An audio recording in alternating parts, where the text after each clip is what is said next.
On Christmas morning, I stood on the porch of the house I'd helped pay for, holding a tin of cookies in one hand and a wrapped present for my grandson, Ethan, in the other.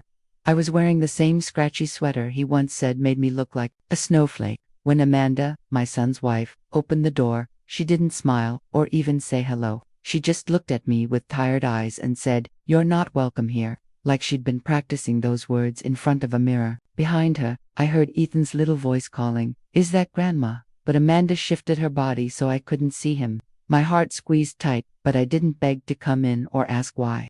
I held up the cookies and the gift, hoping she'd at least let me leave them for Ethan. She didn't even glance at them.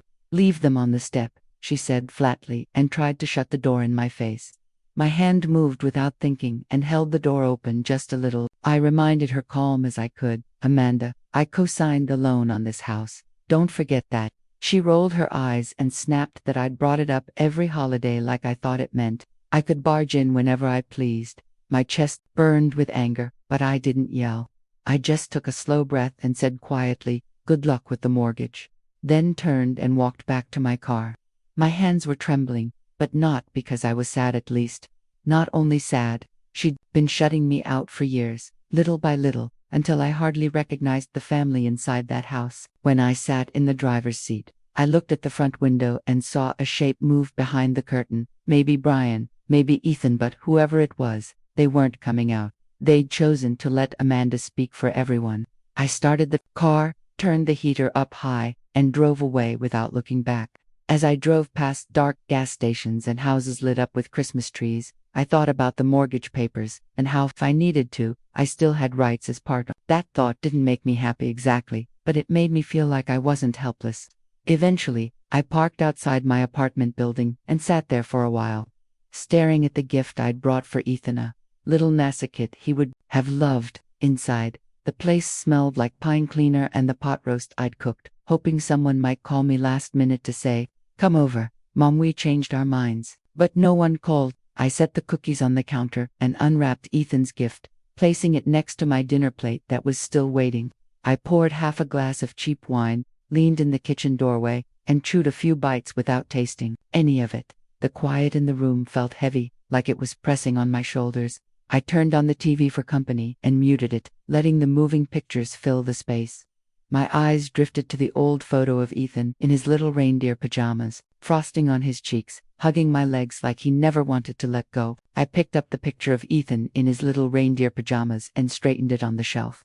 Then I reached for my phone, hoping for any way to feel close to him. His daycare used to send me photos and updates through an app, but I wasn't on the parent list anymore, so I tried calling his old iPad. It went straight to voicemail. My voice came out soft and shaky. "Hi, sweetheart. It's Grandma," I said. "I just wanted to tell you I love you. Merry Christmas. I hope you're having fun." I paused, then added, "You can call me anytime, okay? I miss you." I hung up before I started crying. The wine burned my throat as I swallowed, and I walked over to my little desk. My hands were almost on autopilot as I pulled open the drawer and found the big envelope with all the house papers inside. I hadn't looked at it in years, but there it was, my name signed right next to Brian's and Amanda's on the original mortgage. My chest felt tight as I turned page after page. Then I froze. There was a refinancing form from last year, something I'd never seen and definitely never signed. But right there was my name, scribbled in handwriting that looked wrong. The letters tilted the wrong way. The loops were sloppy. My stomach turned. I knew I hadn't touched a pen that day. I picked up my phone with a shaky hand and texted Joan, my old friend who used to work at a bank and had helped me sign every big document in my life. "Can I come by tomorrow?" I wrote. "Need your eyes on something. Mortgage stuff." She texted right back. Of course, I sat there holding that forged paper like it was about to catch fire. Today wasn't just about being pushed aside or ignored. Today was proof I'd been used and lied to. And somewhere in that house, my grandson was being raised by someone who thought it was fine to fake my name to get what she wanted. My heart felt raw, but also steadier than it had in a long time. I picked up the tin of cookies and dropped it in the trash without a second thought. Amanda wanted to pretend I didn't exist. She should have been smarter about leaving her fingerprints on everything. I poured the rest of the wine down the sink and pulled out a notepad. If she wanted to pick a fight, she'd just started one, and I was done staying quiet. The next morning, I drove to Joan's little house with all the papers in my bag. My hands were sore from gripping the steering wheel too hard the whole ride over. When she opened the door in her old sweatshirt, she didn't even say hi first. She just looked at me and said, "You look like hell." I gave a tired laugh because she was right. Inside, I spread the documents out on her kitchen table, which smelled like burnt toast. I pointed to the page with the fake signature. "That's not mine," I said. Joan put on her glasses and studied it, flipping through her own files until she found an old mortgage document she'd notarized for me. She laid them side by side. "It's not just that it's not yours," she said slowly. "This was rushed. Whoever did this copied your signature like a kid forging a permission slip. Look, the slant is wrong. There's no pressure in the pen, and the date's a Sunday. Banks don't do paperwork on Sundays." My chest felt hollow as I listened. I'd known deep down it was Amanda, but hearing Joan say it out loud made it all too real. Joan leaned back and gave me a serious look. "This isn't just family drama anymore. This is a crime. She committed mortgage fraud." I nodded, too stunned to say much. She asked if I wanted coffee, but I couldn't swallow anything. I watched her make copies of every page and slide the originals back to me. "You need a lawyer," she said. "Now, before they drag you into more trouble." I left her house feeling 10 years older. When I got home, I didn't even take off my coat. I just sat down and Googled legal aid services until I found someone who could see me the next day. The rest of that afternoon, I dug through every drawer and box for any scrap of proof-old receipts, payment slips, text messages. Amanda had tried to be clever, but she'd missed things. Little details, notes saying, "Brian will handle it," or texts from Brian saying, "Amanda says you don't need to come." All those pieces fit together into a story that was ugly but true. I kept remembering the day I signed the first mortgage.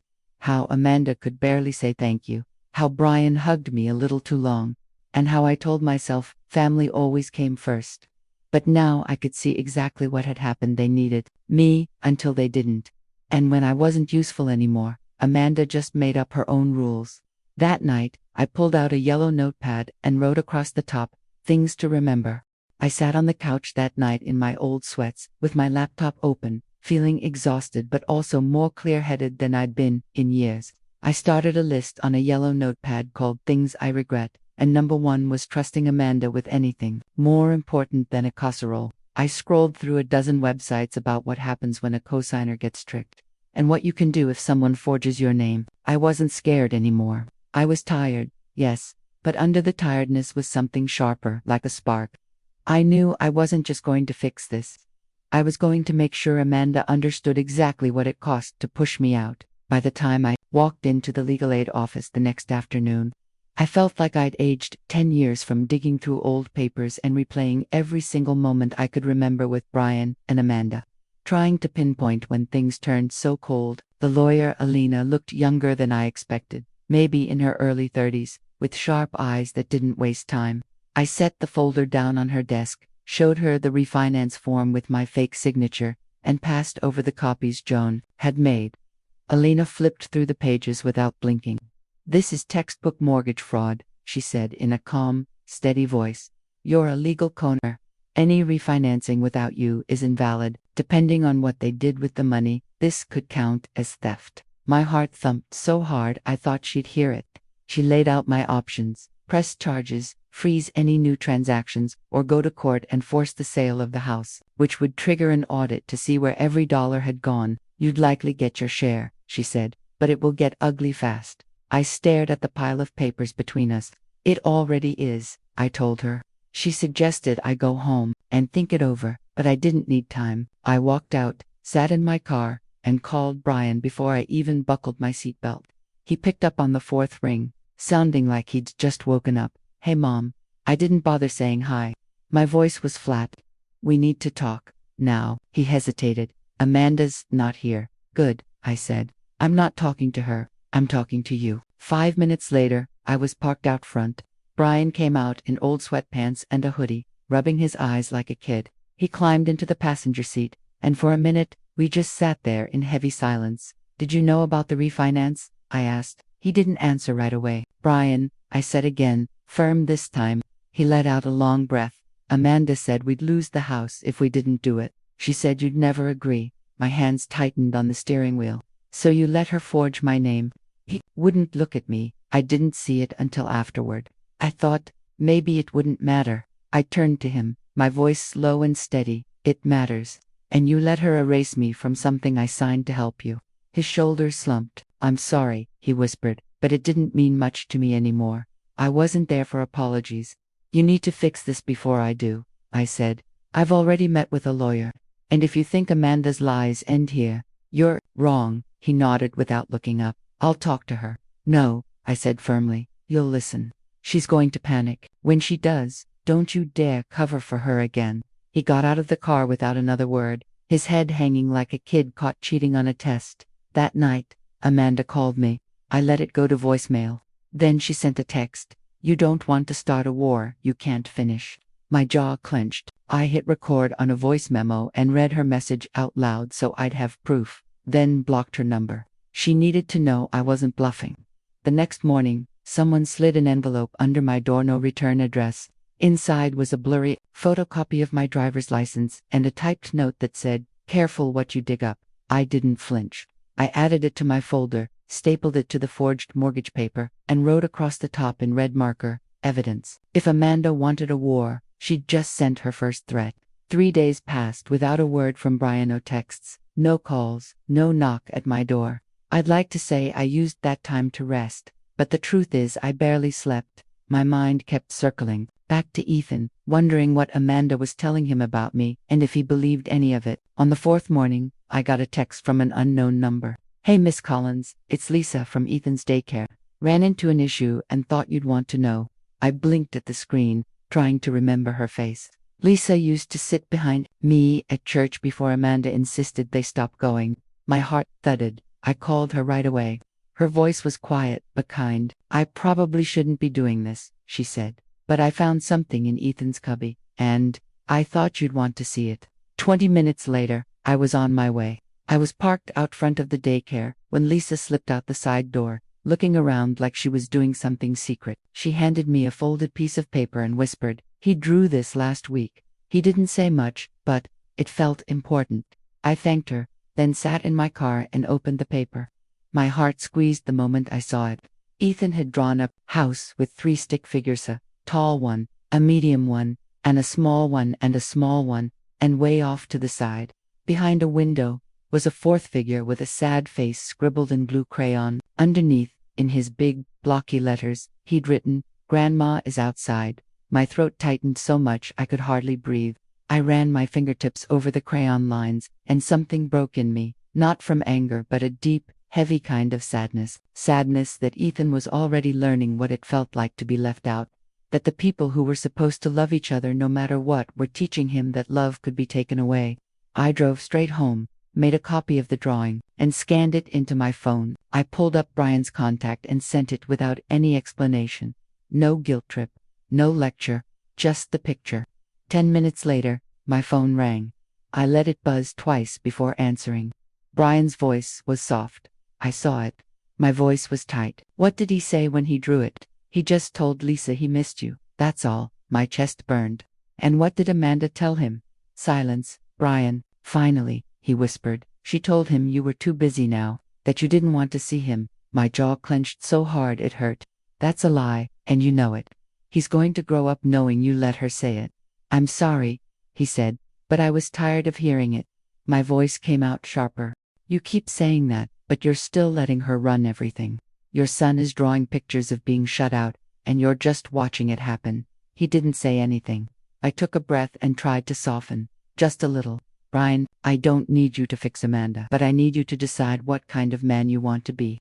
Do you want Ethan thinking love disappears when it's inconvenient?" More silence. But this time, I thought I heard something break, maybe regret, maybe the truth sinking in. "I'll come by," he finally said. "Alone. Tomorrow." I hung up without another word and taped Ethan's drawing to my fridge, like a promise to myself that I wasn't going to be erased. Amanda might have shut me out of their house, but she wasn't going to shut me out of my grandson's heart. The next afternoon, Brian showed up a little after 1, wearing jeans and a wrinkled flannel, holding a bag of cheap muffins like it could make up for 5 years of silence. I let him in without a hug, pointed to the couch, and sat across from him with my folder already waiting on the table. He looked at it but didn't dare pick it up. I talked to Amanda, he started, but I cut him off. We're past that. You can listen, or you can leave. But I'm not wasting another word on the woman who forged my name and told my grandson I didn't love him. He nodded, staring down at the floor, and for a second, I saw the boy I used to raise, not the man who'd let his wife turn him into a coward. I went to a lawyer, I said, my voice steady. She confirmed Amanda committed fraud when she refinanced the mortgage without me. That makes everything since then shaky, and I have the right to force the sale of the house. Brian flinched, like I'd slapped him, but I kept going. You and Amanda took thousands of dollars out of the house. I want to know where it went. He mumbled. She said it was for the kitchen remodel. But we haven't even. She's lying, I interrupted. And this time, I'm not eating the cost. I opened the folder and showed him the forged page beside the real one Joan had notarized years ago. Look at the signature. Look at the date. Sunday. No bank does paperwork on a Sunday. She didn't just lie, Brian. She committed a crime. He rubbed his face with both hands, then shook his head. I should have stopped her. Yes, I said calmly. You should have. He swallowed hard. So what happens now? I'm filing the motion next week. It'll start a financial review, and if the judge agrees on the house goes up for sale, you'll get your share, I'll get mine. Amanda can figure out what happens next. He looked like a man who finally realized the mess he'd helped create. What about Ethan? He asked, voice cracking. I'm not kicking him out, I said. I'm kicking her out. If you still want to be the kind of father he can be proud of, you'll find a way to stay in his life without letting Amanda keep poisoning him. He nodded, and for the first time, I believed he really meant it. I handed him the drawing Ethan had made. He's watching, Brian. He sees everything. Brian didn't cry, but his jaw clenched like he was holding back a flood. He asked if he could call you. He whispered. Amanda said no. She doesn't get to decide that anymore, I said firmly. I'll get him his own phone, something she can't control. Good, Brian said, standing up slowly. Because I'm not going anywhere. But I'm not playing nice anymore either. He left without hugging me, and I didn't expect one. What I needed now wasn't hugs or apologies, I needed action. So the next morning, I called Alina and told her I was ready to move forward. She filed the motion that same afternoon. The papers felt heavy in my hands, like proof that I wasn't just imagining all this. It wasn't peace I felt, exactly, but a sense of purpose. Amanda had tried to erase me with her lies, but I was going to fight back with facts. And the next time Ethan drew a picture, I promised myself I wouldn't be stuck behind the window. I'd be sitting right there beside him. It only took 3 days for the court notice to land in their mailbox, and on the 4th night, Amanda showed up at my door. She was pounding so hard, I thought the hinges might snap. Even before I opened it, I could hear her shouting, her words, slurred and angry, yelling about betrayal and how I had no idea what I'd started. When I finally opened the door, she was standing there in an old hoodie and pajama pants, her hair a mess, her breath sharp with cheap wine. Her eyes were red, like she hadn't slept or had cried too long to keep up the act. You think you can do this to me? She screamed, stepping closer. I didn't even flinch. I just lifted my phone so she could see I was recording. One word, Amanda, I said calmly, and I'll call the police. You know I mean it. She froze, not because she respected me, but because for the first time, she understood I wasn't bluffing. The woman she'd bullied and ignored for years was gone. Now, I was someone with evidence, a lawyer, and nothing left to lose. You ruined everything, she hissed, her voice shaking. Brian's a wreck, Ethan's confused, and you're acting like some saint. But all you ever wanted was control. My heart didn't even speed up. No, I said evenly. What I wanted was respect. I put my name on that mortgage because I believed my son when he said he needed help. I never asked for anything except to be treated like family. And you've spent years trying to push me out of a house I helped you keep. We were fine until you showed up, she snapped. You forged my signature, I reminded her, my voice still calm. I lifted my phone a little higher so she'd know it was all being recorded. That's not a boundary, Amanda. That's a crime, she scoffed, but her eyes darted away, just for a second, and I saw panic flicker there. You're bluffing, she said. No judge will throw a child out of his home over paperwork. You're not as protected as you think, I said, and the judge already approved a financial review. So you might want to figure out what story you're going to tell when you're under oath. Her mouth opened, then closed again, but no words came out. I took one small step forward. You picked the wrong woman to mess with. I spent 30 years raising a son, paying bills, and managing a household.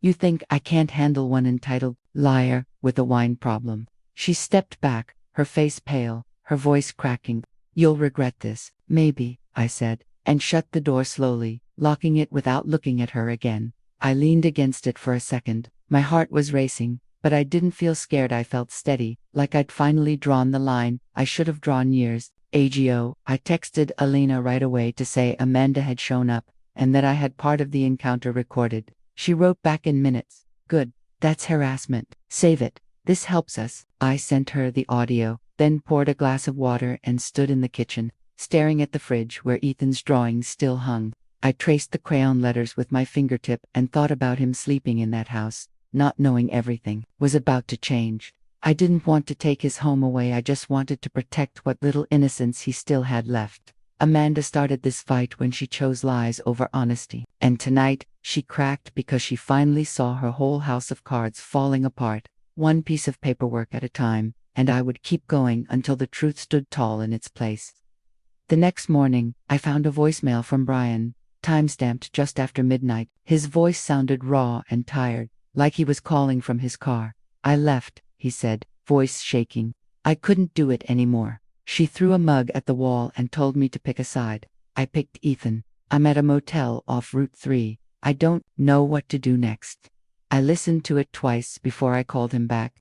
He answered right away, like he'd been waiting. I asked if Ethan was with him. He sounded like he was trying not to cry. No, she wouldn't let me take him, not without a fight. That's what finally broke. Him realizing Amanda would use their son as a pawn once she lost control of everything else. I told him to come over. An hour later, he showed up at my door looking hollow, with dark circles under his eyes, carrying a plastic bag of clothes and a manila envelope. He didn't even sit down. When I offered him a seat, Brian just stood there in the middle of my living room, like he didn't feel he deserved to sit down. He looked tired, holding that plastic bag and manila envelope, and finally said, I need to tell you something. Something I should have said a long time ago. I stayed quiet and let him talk. He told me he knew about the forged signature before it even happened. Amanda had come to him saying she'd found a workaround. When he pushed back, she threatened to leave, to take Ethan and disappear to her sister's place in Utah. He said in that moment, he froze. He was so scared of losing Ethan that he let it happen. I didn't sign it, he whispered, his eyes shiny, but I didn't stop it either. I was weak, I was scared, and I told myself it wouldn't matter if no one ever found out. I asked him what finally changed. He looked over at the fridge, where Ethan's crayon drawing still hung, and said Ethan drew another one at the motel, just a stick figure holding a suitcase. He'd told Brian it was Daddy leaving the mad house. My heart ached, but I didn't cry, I didn't yell. I just walked over and took the envelope from his hand. Inside was his statement, every detail of how Amanda planned the refinance, where the money went, receipts for all the things she'd bought, records of the secret credit card and PayPal account. He'd printed everything. You're testifying? I asked quietly. He nodded. I'll do whatever it takes to make it right. He hesitated, then added, even if it costs me custody. If I lose Ethan because I'm finally telling the truth, then I deserve that. But I hope the court sees there's a difference between a mistake and a pattern. I made us coffee, and we sat there for a long time without saying much. For once, it didn't feel like mother and son sitting on opposite sides. It felt like two grown-ups, both bruised, trying to clean up a mess neither of them had fully made, but at least one of them had finally stopped pretending. He left a few hours later, said he'd go back to the motel until the next court date. I told him I'd be there, every step. That night, I mailed Ethan a book about astronauts, something simple and brightened inside the cover. I wrote, no matter how far you go, I'll always be watching the sky with you. Love, Grandma. I also sent a small phone with just one number, programmed in my NAND instructions, written in words a 5-year-old could understand. It was my quiet way of fighting back. A safety rope Amanda couldn't cut. I slept with the lights on, not because I was afraid, but because it felt like in all the dark corners Amanda had used to hide her lies, we were finally shining enough light to burn them away. 2 weeks later, the house went on the market. The listing called it cozy and charming, and said the sellers were motivated, but behind those cheerful words was a mess held together by court orders and signed statements. I watched it all happen, like a woman finally cutting the last frayed rope off her wrists. Amanda didn't bother to show up at the hearing. Her lawyer claimed she was under emotional duress and had moved in with her sister in Utah, but the judge didn't care. Elena laid out everything: the forged papers, Brian's confession, the money trail that showed Amanda had stolen over $34,000. The judge approved the forced sale without hesitation. Afterward, Brian and I stood outside the courthouse. We didn't celebrate, we just stood there in the cold. "You okay?" I asked. He shrugged. "No, but I will be." The house sold faster than I thought it would. People were desperate to buy anything under 200 grand. After all the fees and penalties, Brian got his 20% share, and I got my 50% back for co-signing in the first place. For the first time in years, I had money that wasn't tied to someone else's needs or apologies. I bought a little fixer-upper near a school. It was a pale green house with cracked siding and a yard full of dead leaves, but it felt like mine, in a way nothing had since my husband passed. The first Saturday I moved in, Brian came over with Ethan and a paint roller. We didn't talk about Amanda. We didn't talk about what would happen next. We just painted walls trim. Even the old mailbox. Ethan insisted the mailbox had to be blue because mail feels sad and needs cheering up. I made sandwiches, and Brian fixed the door hinge. For the first time in months, everything felt normal, like we weren't dragging all the hurt behind us anymore. Ethan stayed the whole weekend, sleeping in a little tent made of bedsheets in the guest room. On Sunday morning, he gave me a new drawing, me and him on a swing set, and Brian, standing behind us, holding a hammer. "It's our new house," he said proudly. I taped it up on the fridge next to the first picture. "Looks perfect," I told him. Later that night, after Ethan went to bed, Brian sat on the couch, staring at his hands like he didn't even recognize them. His voice was soft when he finally spoke. "I don't know what kind of dad I've been," he said, "but I'm going to be better." I nodded when Brian said he was going to be a better dad. I didn't make it easy. I didn't say, "You're forgiven." I just looked at him and said, "Start with consistency. Kids trust what they see." He nodded again, like that was the most helpful thing anyone had told him in years. A week later, the house sale closed. That morning, I got the money wired to my account. In the afternoon, I signed the last stack of papers. That night, I poured myself a glass of iced tea and sat on my new porch, watching Ethan chase a ball across the small patch of grass. I wasn't bitter anymore. Amanda was gone, maybe for good, maybe not, but that wasn't my problem to solve. I'd stopped trying to fix what other people broke just to keep a peace that never really included me. Now, I had a house of my own, a grandson who laughed again, and a son who was finally learning that love doesn't mean staying quiet, it means showing up when it matters most. For the first time in a long time, I felt like I was really home. Exactly 1 year later, I was setting the table for 3. Not because it was fancy or any kind of tradition, but because I'd learned peace doesn't come from big gestures. It comes from following through, from doing what you say you'll do. As I laid down the last plate, I heard a knock at the door. Then came the quick shuffle of sneakers and Ethan's voice, all out of breath, shouting, "Grandma, we brought the cranberry sauce." I opened the door to see him holding a plastic container with red smears all over the lid. Brian stood behind him, carrying a little fake Christmas tree they'd picked up at the gas station. Ethan had insisted, every Christmas needs a tree, even if it's tiny. I laughed and stepped aside so they could come in. The house smelled like roasted chicken. The walls had fresh paint now. The siding was fixed. And out back was a little wooden swing Ethan called his thinking chair. We ate dinner at the same table where I'd taped up all of Ethan's drawings like stained glass, memories, one from last year, one he made at the motel, and now a new one he handed me before dessert. This one showed the 3 of us standing in front of my little greenhouse, and across the top, in big blue letters, he'd written, "Our Real Christmas." I hugged him tighter than I probably should have and kissed the top of his head. "You make every place feel like home, kiddo," I whispered. After dinner, Brian washed the dishes without me having to ask. Ethan sat next to me on the couch, showing me photos he'd taken on his little kid-friendly phone, blurry pictures of Legos, squirrels, and what I think was a slice of pizza with googly eyes. One photo stopped me cold. It was a picture of me, sitting on the porch with my eyes closed, drinking iced tea in the sunshine. "I took that when you weren't looking," he said proudly. "It's my favorite." I didn't speak right away. My chest felt so full, it almost hurt. Finally, I whispered, "That's my favorite too." Later, after Ethan had fallen asleep watching a cartoon on the carpet, Brian gently carried him to the guest room. We sat out on the porch, the night cool and quiet. Brian pulled out his phone and looked down at it. "Amanda sent me a voicemail," he said. "She wants to talk." I nodded slowly. "You going to call her back?" He let out a long breath. "I don't know. Part of me wants to yell, the other part just wants to move on."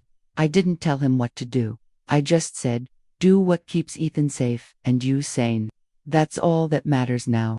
He tucked the phone back into his pocket and leaned against the chair. "Thank you, Mom, for not giving up on me." I looked through the window at the little plastic Christmas tree blinking softly, and then back at my son, this man who was finally learning to put his child first. "Just keep showing up," I told him gently. That's all I ever wanted, and that was it. No big scene, no shouting, just quiet understanding, the kind that settles into your bones and lets you know you survived something that could have broken you. This Christmas didn't come with fancy lights or perfect plans. It came with truth, with effort, and with the people who stayed when the storm was over. I'd walked away from a house I once helped pay for, and in return, I found a home no one could take away from me. That night, when I tucked Ethan in and pulled the blanket up to his chin, I kissed his forehead and realized this wasn't just a better ending. It was a brand new beginning.